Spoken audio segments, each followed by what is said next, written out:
সকালের ব্রেকফাস্ট বা রাতের ডিনারে আমি এই ধরনের জিনিস বানাই, সেটাই আপনাদেরকে শেয়ার করলাম।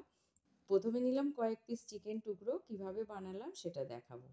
তো চিকেন পিসগুলোকে আমি আদা, রসুন, পেঁয়াজ, একটু টমেটো কেচাপ নিয়ে একটু নেড়ে চেড়ে চাপা দিয়ে এটা তৈরি করে নিয়েছি। এটা জুসি চিকেন, এগ রোলের জন্য এটা বেশ ভালো লাগে খেতে।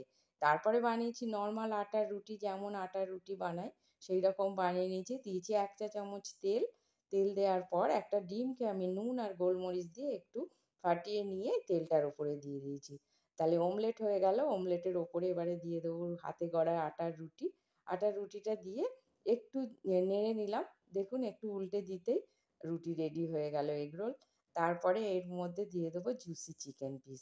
পরপর আমি জুসি চিকেনগুলো দিয়ে দিলাম। এইভাবে চিকেনটা সাজিয়ে দিলে বাড়ির বাচ্চারা কিন্তু এটা বেশ হ্যাপি হয় দিলে।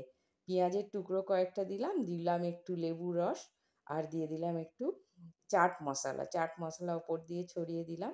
বেশ ভালো লাগে টেস্টি। দেখুন একটা তৈরি হয়ে গেল। আমি আরও একটা তৈরি করে আপনাদেরকে বলবো কিভাবে বানালাম। তাহলে এই একটা প্রথমের একটা রেডি হয়ে গেল। আবারও চাটুতে একটু তেল দিয়ে দিলাম, দিয়ে ডিম একটা নুন আর গোলমরিচ দিয়ে একটু ফাটিয়ে নিয়ে ডিমটা দিয়ে দিলাম। দিয়ে এবারও দিয়ে দেবো হাতে গড়া একটা রুটি। রুটি দিয়ে হাত দিয়ে একটুখানি ঘুরিয়ে দিলাম। তাহলে পুরোপুরি এবার উঠে গেল, হয়ে গেল এগরোল। আর এবারে আমি এর ওপর দিয়ে আবার দিয়ে দেবো কয়েক পিস চিকেন টুকরো। চিকেন টুকরো দেওয়ার পর একটু দিয়ে দিলাম বেশ ভরা, ভরা জুসি চিকেন। খেতে কিন্তু দারুণ হয়, একবার ট্রাই করে দেখতে পারেন। যখন তখন ইচ্ছা মতোই বানিয়ে নেওয়া যায়। পেঁয়াজ দিয়ে দিলাম, দিয়ে দিলাম একটু লেবুর রস আর দিয়ে দেবো একটু চাট মশলা। চাট মশলা দিয়ে দিলাম আর দিয়ে দেবো একটু টমেটো কেচাপ।